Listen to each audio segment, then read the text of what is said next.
¿Te preguntaste alguna vez, Federico, por qué hay personas que son muy inteligentes intelectualmente, personas que muy capacitadas, universitarias, graduados, y que llega un momento en el cual no son felices en su vida o no tienen grandes logros en sus vidas? Correlativamente a su capacidad. Sí, exactamente. Es una interrogante reiterada. Sí, inclusive se llegó a hacer una investigación en la Universidad de Harvard. De la década del 50 se hizo un estudio muy prolongado en donde se analizaron las vidas de 75 egresados de la Universidad de Harvard, que ahí están los mejores, con un coeficiente intelectual superior a 110, 120, son los estudiantes y egresados. Pero se encontró que ellos, al analizar sus vidas, realmente no habían logrado, o ellos no se consideraban personas de éxito, personas felices. Muchos de ellos estaban divorciados, otros estaban alejados de sus hijos, otros estaban luchando con el alcoholismo. Y a pesar de ciertos logros profesionales en sus vidas, no habían logrado la autorrealización. O sea, tuvieron algunos ciertos éxitos. Ciertos éxitos, especialmente en el área profesional, hasta cierto punto, pero no se consideraban personas autorrealizadas. A partir de ahí surgió la pregunta en el área académica, justamente en la universidad, esa misma universidad, ¿verdad?, de Harvard, de que ¿cuál es el secreto para el éxito integral? Y surgió la idea de la inteligencia emocional, ¿verdad? El concepto de que las emociones, el control y el manejo de las emociones es lo que marca realmente el éxito integral en una persona. Y sobre eso vamos a hablar en esta noche. Para conocer bien el impacto de este concepto de inteligencia emocional, que es prácticamente nuevo, queremos hacer un poco de historia. Okay. Desde los inicios de la psicología, fines del siglo XIX, cuando comenzó a estudiarse, el primer factor mental que se estudió siempre, que fue de interés para los investigadores, fue la inteligencia. Y en segundo lugar, la conducta. Y desde esos primeros años comenzaron a investigarse cómo se podía medir la inteligencia. Y se fabricaron los famosos test psicológicos de inteligencia que medían con un coeficiente intelectual. Ese coeficiente intelectual se sacaba sobre una población, ¿verdad? Se aplicaban los test, se generalizaban los resultados y había normas establecidas de numerales para indicar el nivel de inteligencia de las personas. Así, por ejemplo, una persona con una inteligencia normal tenía un coeficiente de 90 hasta 109. De 110 a 119, una persona muy inteligente. De 120 a 129, si salía del coeficiente, ya era una persona brillante. Y 130, un coeficiente o CI superior a 130, es una persona que un nivel intelectual superior a la norma, muy superior, o genio. Einstein tenía un coeficiente de 160. Wow. O sea, un genio. Y hay muchas personas en el mundo que tienen ese coeficiente. O sea, no es que nunca volvió a nacer alguien como Einstein en la historia. No. En cuanto a capacidad. Sí, hay organizaciones que le engloban a las personas que tienen un coeficiente superior a 130. ¿verdad? Y no todas esas personas están haciendo algo por la humanidad. En forma específica. Una vez visto el programa 60 minutos de los Estados Unidos, hicieron un reportaje acerca de 2 o 3 personas con ese nivel de inteligencia y encontraron un leñador. Él es leñador y tiene un coeficiente de 200, superior a Einstein. Wow, muchísimo. Sí. También hay una mujer con un coeficiente intelectual de 200. Hasta donde yo sé, personas vivas llegaron hasta 200. O sea, hay muchas personas que sí le superaron a Einstein. La gente normal tiene un coeficiente de 90 a 110. Un CI, ¿verdad? Ahora, ¿cuál es el problema con el coeficiente intelectual? Que el tema es que mide las capacidades intelectuales en el área matemática y de lingüística. O sea, si te dicen, por ejemplo, Federico, vos tenés un coeficiente de 110, porque te aplicaban un test de inteligencia, ese test mide tus capacidades intelectuales en el área lógico-matemática y tu capacidad lingüística. Si no fuese por la lingüística, yo estaría por debajo de los 90. Entonces. Si era matemática, no. Y lo único que quiero estar por debajo de los 90 es en el peso. Y realmente, ¿qué pasa, por ejemplo, con una persona que es inmigrante en un país y que no domina el lenguaje y tiene que realizar un test de inteligencia? O que es malo con las matemáticas, como tú y yo, querido, ¿verdad? Sí. Entonces ahí ya estamos en problemas, ¿verdad? Y ese concepto realmente no engloba pues todas las capacidades humanas. Claro, ¿verdad? Son muy pero limitadas. Se usó por años, se usó. Y el tema es que, por ejemplo, si a los 10 años te aplican un test de inteligencia, a los 12 años, a los 16 años, a los 26 años, es el mismo coeficiente. No cambia. Hagas lo que hagas, tiene un techo. No es que porque estudias más vas a convertirte en un genio. Hay un tope de capacidad. En 1983, después de justamente esta investigación, este estudio que hicieron la Universidad de Harvard, comenzó un proyecto. Realmente empezaron dos proyectos, el proyecto Zero y el proyecto Spectrum, ambos de la Universidad de Harvard, donde comenzaron a estudiar acerca de las capacidades generales del ser humano. Y uno de los doctores que estaba a cargo de eso, es el doctor Howard Gardner, que a partir del proyecto Spectrum, él llegó a la conclusión de que no existe un solo tipo de inteligencia, sino que existen muchas inteligencias. Y él le llamó inteligencia a todas las capacidades humanas o talentos humanos. Entonces, él trajo un nuevo concepto de inteligencia. Howard Gardner.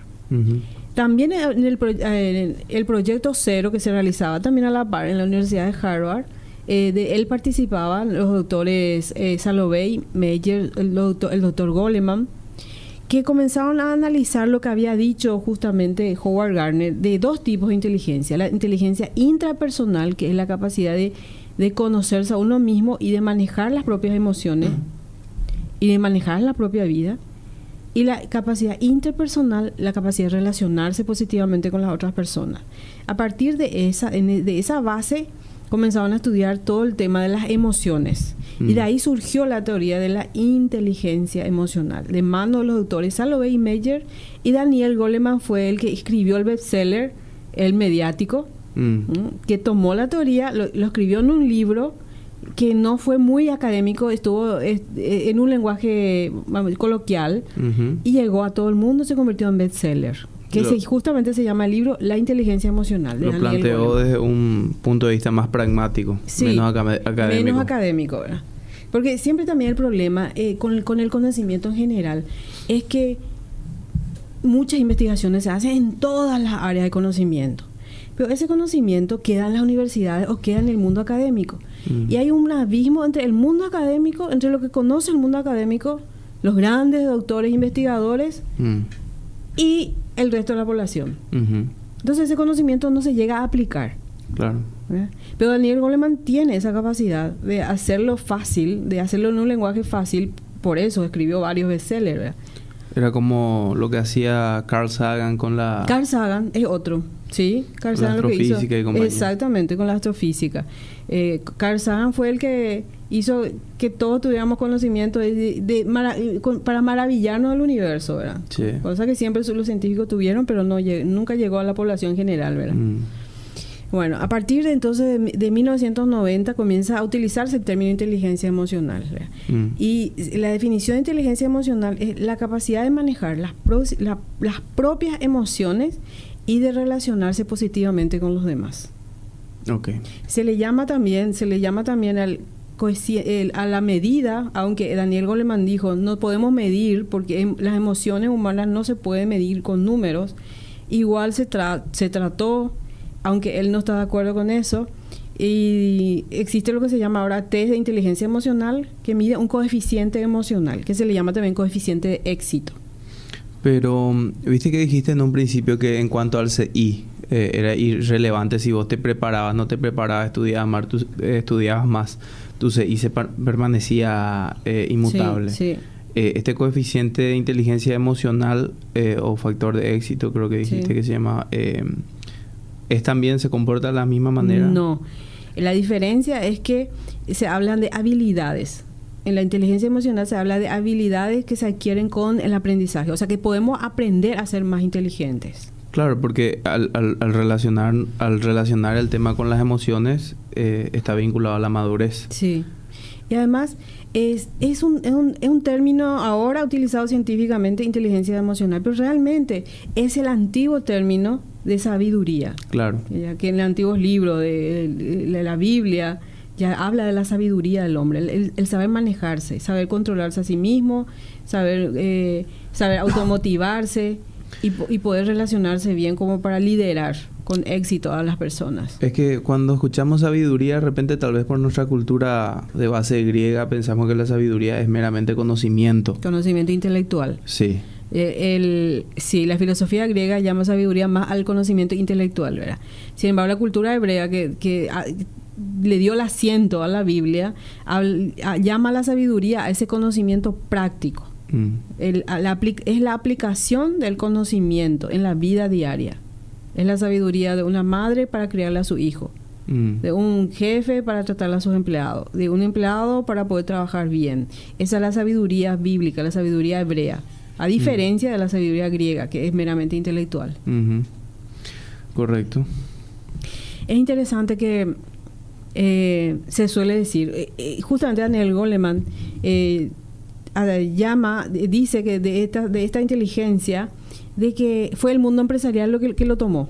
El mundo dice las empresas enseguida captaron, tomaron y lo aplicaron en las organizaciones. La inteligencia emocional. La inteligencia emocional. Y él dice con pena, es una lástima de que la educación se haya realmente todavía no lo haya tomado y no lo haya puesto en práctica. Nosotros, por ejemplo, jamás fuimos educados emocionalmente. En el sistema educativo no está en el plan educativo. En la educación de las emociones. Sí. ¿Verdad? Sin embargo, se dice, ¿verdad?, en los libros de organizaciones, de que las personas son contratadas por su currículum y son despedidas a causa de su falta de inteligencia emocional. O más conocido como mal carácter. Sí, o mala actitud. Exactamente. O sea, es la falta de inteligencia emocional. Sin embargo, el educar las emociones hace que podamos manejar también todo lo intelectual. La idea no es desechar lo intelectual o desechar las emociones, porque a veces decimos, ay, no quiero saber nada de mis emociones. Si yo no tuviera emociones, si yo no sintiera, si yo solamente razonara. Porque a veces las emociones nos traicionan, nos avasallan, ¿verdad? Sin embargo, sin las emociones nosotros no podríamos tomar decisiones. Claro, estaríamos ahí calculando hasta el infinito. No, y inclusive eso se comprobó. Hubo un caso icónico en ese sentido.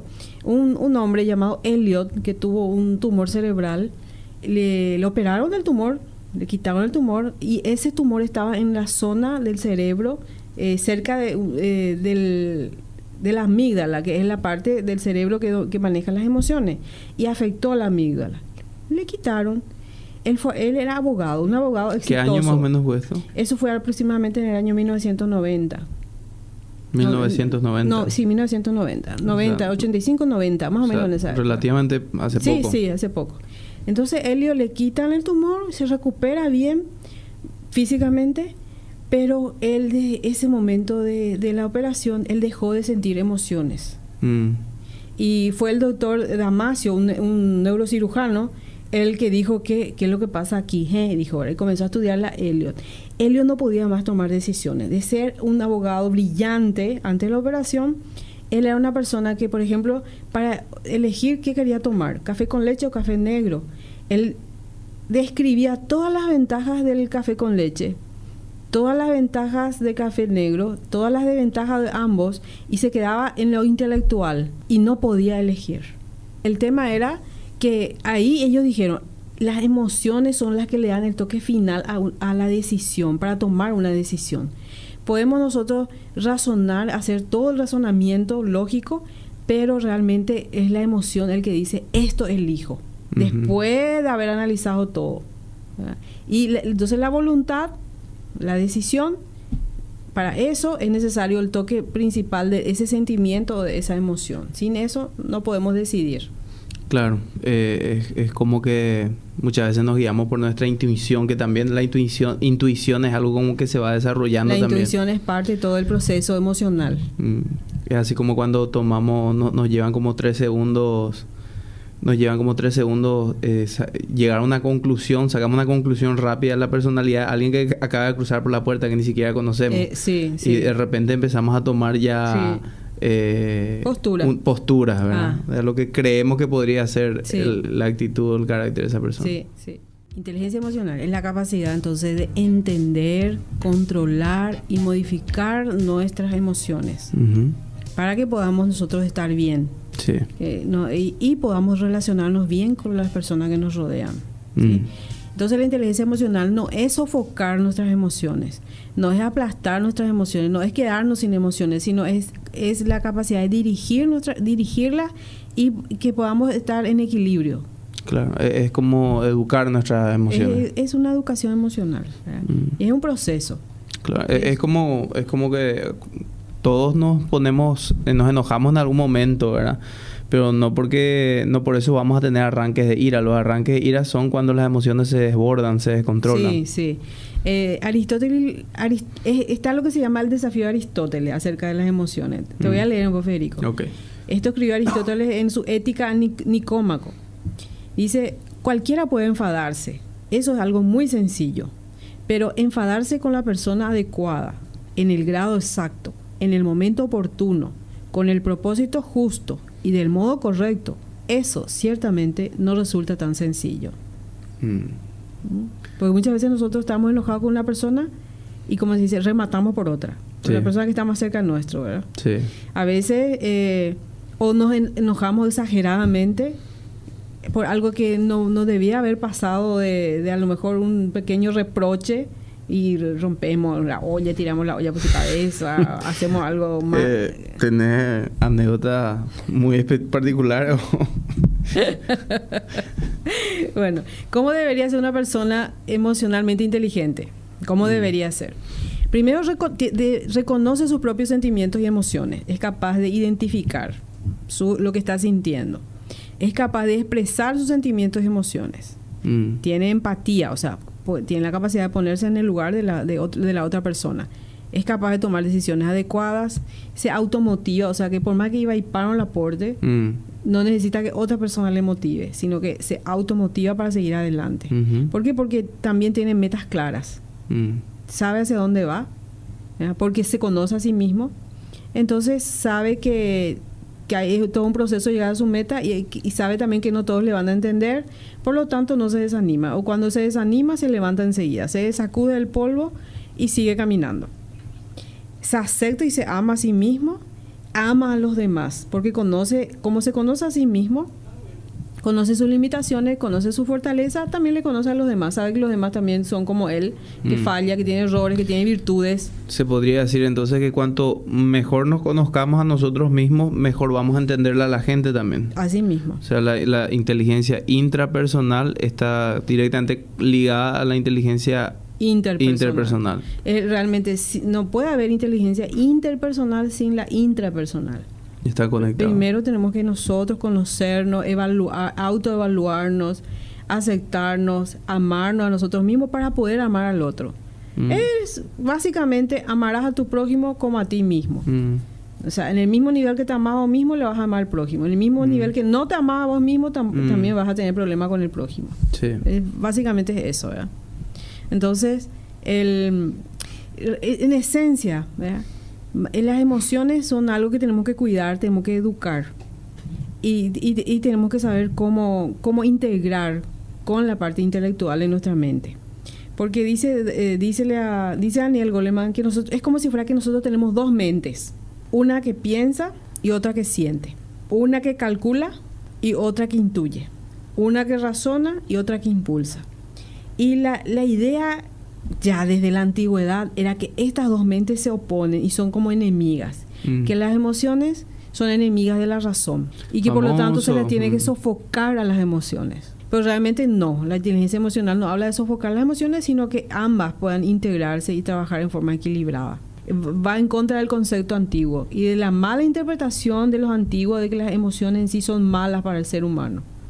que inclusive son parte de lo que del pecado, parte del mal en la persona. Ya aún de los filósofos griegos hablaban de eso, ¿verdad? Entonces nosotros tenemos una mente racional que piensa y una mente emocional que siente. Y la idea es justamente que haya, imagínate como una especie de balanza y que ambos estén en equilibrio. Equilibrado. Sí, que ambos estén equilibrados. Y esa sería una mente sabia, una mente equilibrada, una mente que es capaz de utilizar las emociones a su favor y capaz de razonar apropiadamente también.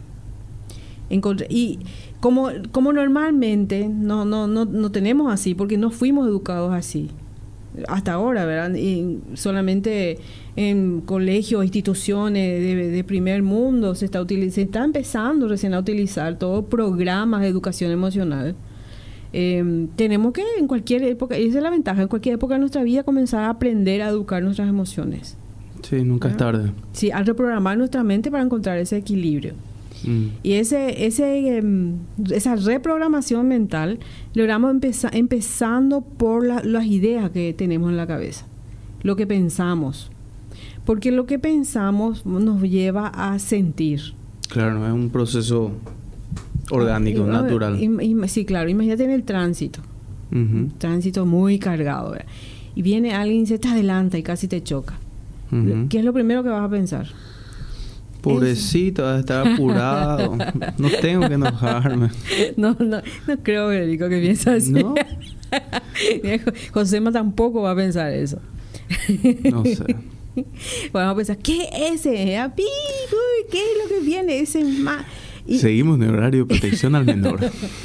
Bueno, ¿cuál es la idea? La idea es que esa persona es mala, hizo algo malo, me enojo. Entonces yo primero, lo ideal sería pensar eso. Él está tan apurado como yo.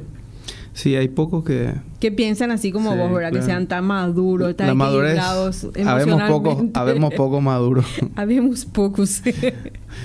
Entonces, lo que pensamos en ese momento es lo que tenemos que estar controlando. Sí. Momentos así críticos en donde nuestras emociones se pueden desbordar. Como habíamos visto en el programa anterior, la empatía sería un factor importante. La empatía es un factor, sí. Y para la empatía, primero yo tengo que conocerme. Yo tengo que saber que yo soy capaz de hacer lo mismo que él hizo. Sí. Ese es el punto. Ahora entendés por qué era tan tranquilo yo cuando se me adelantaba. Sí. Una suerte me da culpa. Exactamente. Bueno, entonces son habilidades que se aprenden.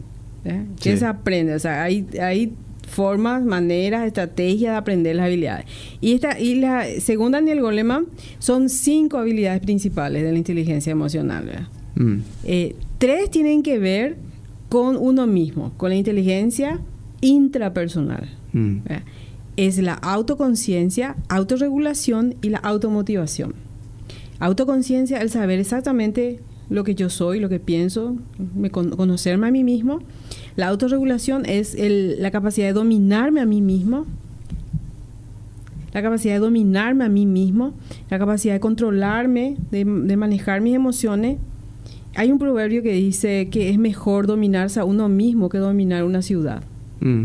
Y así es. Conquistarse a uno mismo que conquistar una ciudad. Es mejor conquistarse a uno mismo que conquistar una ciudad. Porque una emoción, por ejemplo, como la ira, puede costarnos la vida. Sí, yo conocí a alguien que así pasó en el tránsito. Hubo algo pasó ahí. Uno se enoja y le dice, ¿por qué hiciste? Y el otro saca una pistola y le dispara. Le dispara. Y él tuvo que manejar así, herido, hasta el hospital más próximo. No murió, ¿verdad? Pero estuvo herido. Sí. No sabemos cómo está la otra persona emocionalmente. Claro. Y eso fue un detonante. E inclusive, Daniel Goleman habla de lo que es el secuestro emocional, cuando las pasiones, las emociones se desbordan y controlan totalmente a la persona. Y unos años antes ya habíamos visitado con un grupo de personas, habíamos llevado así a visitar a los presos en Tacumbú. Sí. Y tuve la oportunidad de hablar con uno de ellos. Un hombre intelectual, tenía un título en filosofía, una persona muy entendida, muy preparada académicamente, y que él nos había comentado que él estaba ahí porque llegó a su casa un poco antes de la hora que debería haber llegado, le encontró a su esposa con otro hombre. En ese momento, él aparentemente era una persona tranquila. Siempre fue una persona... Se desbordó en ira y le mató a ambos. Y él tenía no sé cuántos años, la pena máxima le salió. Tenía que cumplir una condena de pena máxima. Y él dice, fue un momento de ira, un minuto de ira. En un minuto de ira, él echó a perder toda su vida. Y eso es lo que Daniel Goleman le llama el secuestro emocional, cuando nuestras pasiones se desbordan. Bueno, vamos a la inteligencia intrapersonal. La inteligencia intrapersonal es la inteligencia entonces que nos hace a nosotros conocernos a nosotros mismos. Pero hay un problema con el tema de autoconocimiento. No siempre nos gusta conocernos a nosotros mismos porque no nos gusta lo que vemos. Y ahí es cuando la mente actúa haciendo un mecanismo de defensa. Se le llama mecanismos de defensa mentales. Podemos llegar a negar la realidad y podemos llegar a disfrazar la realidad con un razonamiento. Por ejemplo, no me gusta lo que yo hago. Estoy, no sé, mintiendo. Por ejemplo, estoy mintiendo. Entonces no me gusta, pues yo digo, no, yo miento porque todo el mundo miente. Entonces yo le pongo un razonamiento. Todo el mundo hace, entonces por eso yo estoy autorizada a hacer también. Es como para sentirme mejor conmigo misma. Menos culpable. Menos culpable. Entonces ahí yo no veo la realidad. Estoy cubriendo una realidad. Y la realidad es que yo estoy mintiendo. Entonces si yo no llego a admitir que algo no estoy haciendo bien, entonces ya es un freno para poder mirarme a mí mismo y conocerme a mí mismo. Por lo tanto, entonces no puedo avanzar en educar mis emociones. Y generalmente en este paso es lo que sucede, hay una barrera y no deja pasar después al desarrollo de las otras habilidades de la inteligencia emocional. No nos gusta muchas veces lo que vemos. No queremos sufrir. Ese es nuestro instinto de conservación que nos dice, el dolor es malo, mejor evitar. Tanto el dolor emocional como el dolor físico. Mejor evitar el dolor. Entonces no mires. No mires lo que está sucediendo. Si duele, no mires. Si duele, no mires. O sea, eso sucede también muchas veces. En el consultorio llegan pacientes que ya están muy mal, con problemas así muy graves, porque un año antes no vieron. No quisieron ver. No vieron lo que sí, porque no quisieron ver el problema. Y eso después se fue agravando, y ya es como una madeja de hilo que hay que primero empezar a encontrar la punta para poder después poner todo en orden. Y muchas veces pasa inclusive pasa con la medicina tradicional, hablando de enfermedad del cuerpo. Gente que siente los síntomas de algo pero no quiere aceptar, no se van al médico. De cuando se van ya es muy tarde. Sí, muchas veces sucede eso. Entonces es como si fuera, si no me voy al médico es porque no está pasando nada. Sin embargo, el problema está ahí. Entonces, no ver el problema no significa que el problema va a desaparecer. Al contrario, el problema se agrava. El tiempo no sana las heridas. Tenemos que confrontar los problemas y tratar de sanar lo que haya, ya sea en lo físico o en lo emocional. Sí. Entonces, a pesar de que nos da gusto ver, tenemos que abrir los ojos y forzarnos a ver nuestra realidad para que los problemas no se agraven. Hay por ejemplo, personas, conocido así casos de mujeres específicamente, en que no han visto cómo sus maridos hace mucho ya le engañaban y le eran infieles. No veían. Todas las señales a su alrededor no veían. Después, cuando ya el marido ya fue muy alevoso ya lo que estaba haciendo, ahí ya no pudo más cerrar los ojos y dijo, ¿cómo es que yo no vi? De tal manera funciona la mente que como que pone un velo sobre los ojos como para que la persona no vea y no sufra. Es como si fuera, no mire porque vas a sufrir. Pero resulta que el problema se agrava y tarde o temprano va a tener que ver y va a tener que confrontar. Y puede ser ya tarde, así como una enfermedad física. Claro, es como una herida que no se trata. Sí, se está infectando, está infectando adentro. El problema está. Sí. No significa que porque no veamos, no significa que no esté el problema ahí. Entonces hay tres formas de confrontar nuestra realidad. Está la persona que sí le es fácil más ver, personas ya que ya aprendieron a mirarse a sí mismos, se le llama conscientes de sí mismos, personas conscientes de sí mismos. Están también las personas que en psicología se llaman sumergidos, que son incapaces de verse a sí mismos, que hay que empezar de cero, un aprendizaje así de preescolar en la educación emocional, ¿sí? Y también está la persona que se le llama el aceptador, el que acepta, sí, yo tengo un problema, pero no tengo la voluntad política para cambiar. O no creo que yo pueda cambiar. O sea, ella dice, sí, yo soy así. Yo soy Argel. ¿Y qué? Sí. Deal with it. Entonces, se queda ahí. Y no quiere aceptar que le está afectando a él y le está afectando a las personas que le rodean. ¿Qué hacer con nuestras emociones, entonces, Vico? ¿Cómo nosotros en casa podemos desarrollar nuestra inteligencia emocional, ¿verdad? ¿Cómo practicar el autoanálisis? Bueno, antes quiero dar un informe científico. Okay. Se considera que el 85% de todas las enfermedades físicas son psicosomáticas. ¿Cuánto por ciento? 85% de las enfermedades. Mucho. Y eso significa el efecto de la mente sobre el cuerpo. No es que la persona se imagina que está enferma, se enferma, pero un efecto de la mente sobre el cerebro sobre el organismo. El organismo. Sí. Como Bart Simpson, cuando no quería irse a la escuela. No sé, yo no veo. Y le decía, tengo que enfermarme.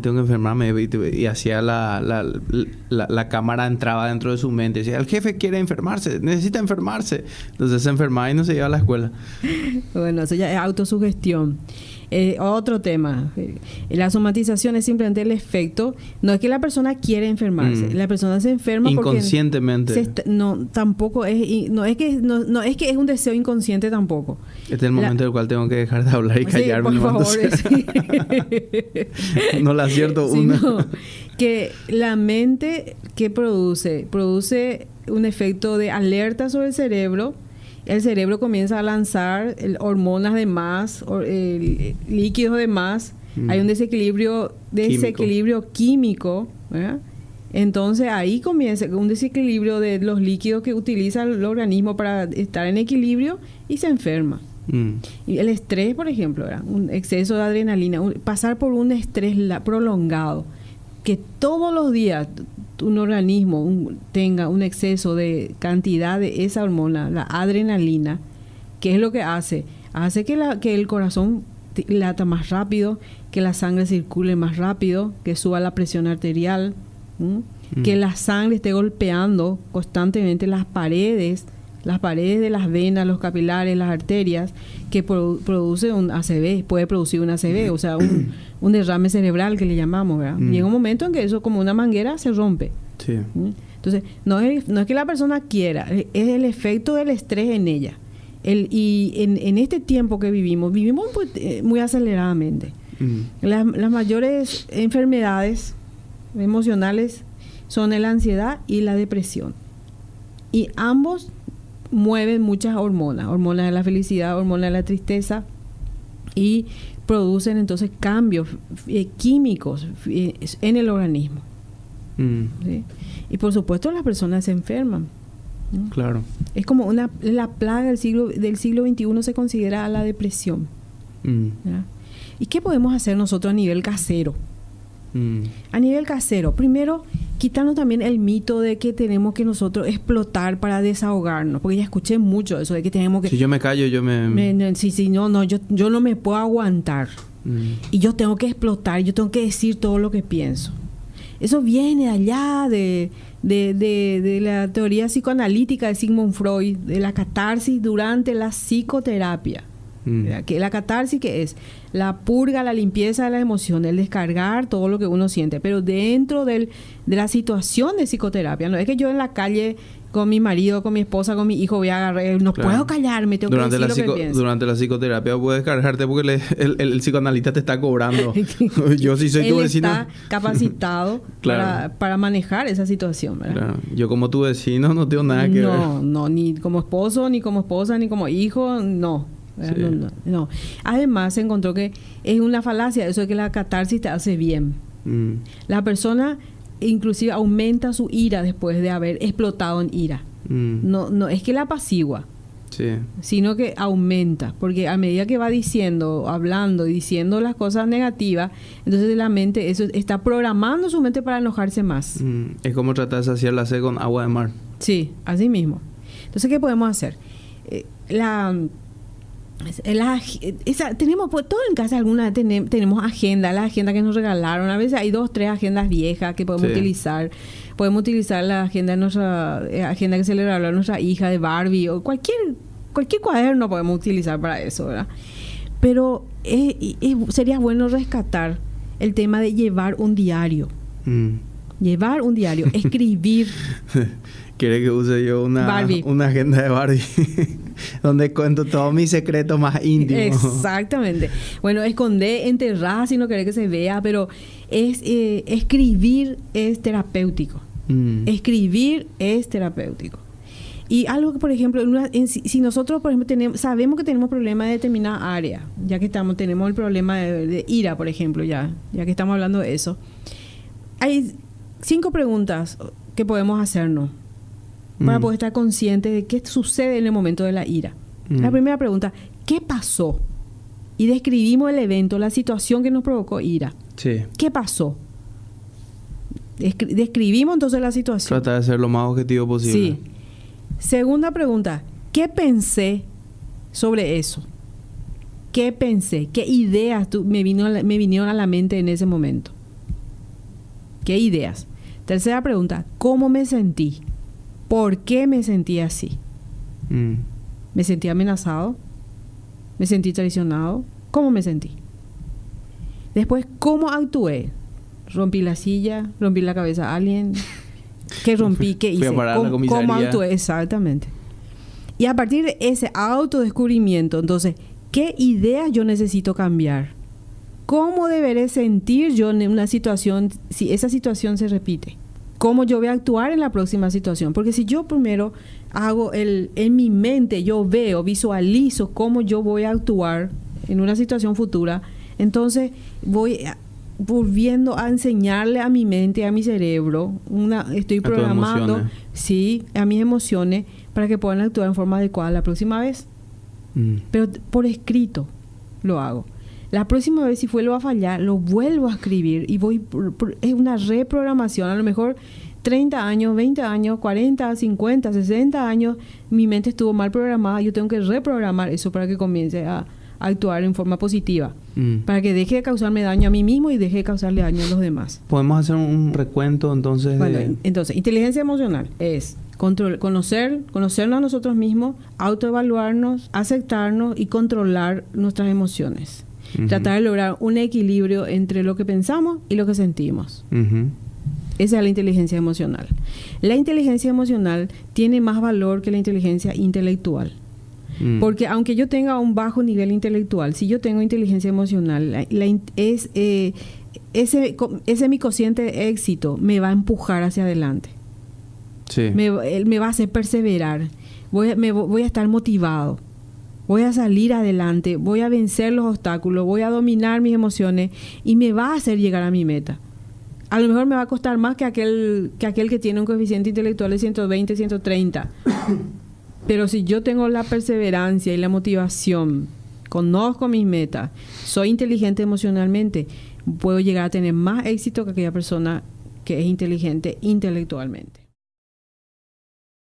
¿Te preguntaste alguna vez, Federico, por qué personas que son muy inteligentes intelectualmente, personas que muy capacitadas, universitarias, graduados, y que llega un momento en el cual no son felices en su vida o no tienen grandes logros en sus vidas? Correlativamente a su capacidad. Sí, exactamente. Es una interrogante reiterada. Sí, inclusive se llegó a hacer una investigación en la Universidad de Harvard. De la década del 50...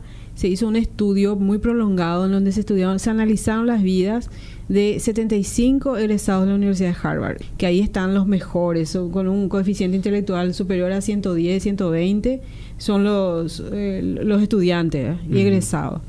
Pero se encontró integral y surgió la idea de la inteligencia emocional, ¿verdad? El concepto de que las emociones, el control y el manejo de las emociones es lo que marca realmente el éxito integral en una persona. Y sobre eso vamos a hablar en esta noche.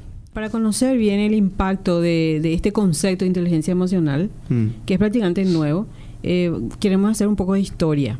Okay.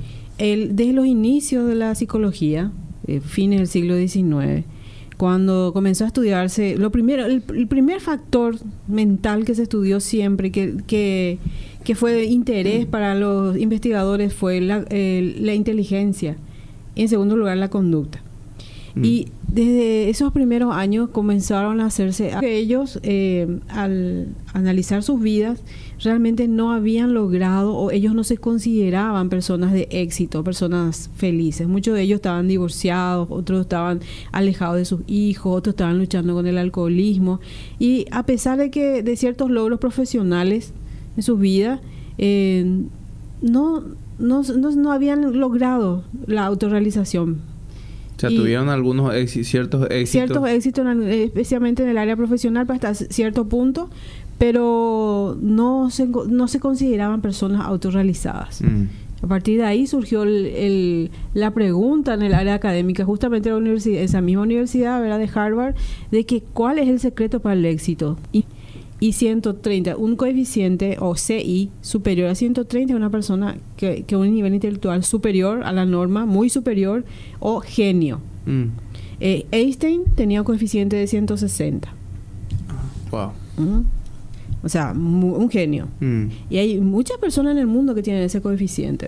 O sea, no es que nunca volvió a nacer alguien como Einstein en la historia. No. En cuanto a capacidad. Sí, hay inclusive hay organizaciones que le engloban a las personas que tienen un coeficiente superior a 130. ¿verdad? Y no todas esas personas están haciendo algo por la humanidad. En forma específica. Una vez visto a investigarse cómo se podía medir la inteligencia. Y se fabricaron los famosos test psicológicos de inteligencia que medían con un coeficiente intelectual. Ese coeficiente intelectual se sacaba sobre una población, ¿verdad? Se aplicaban los test, se generalizaban los resultados y había normas establecidas de numerales para indicar el nivel de inteligencia de las personas. Así, por ejemplo, una persona con una inteligencia normal tenía un coeficiente de 90 hasta 109.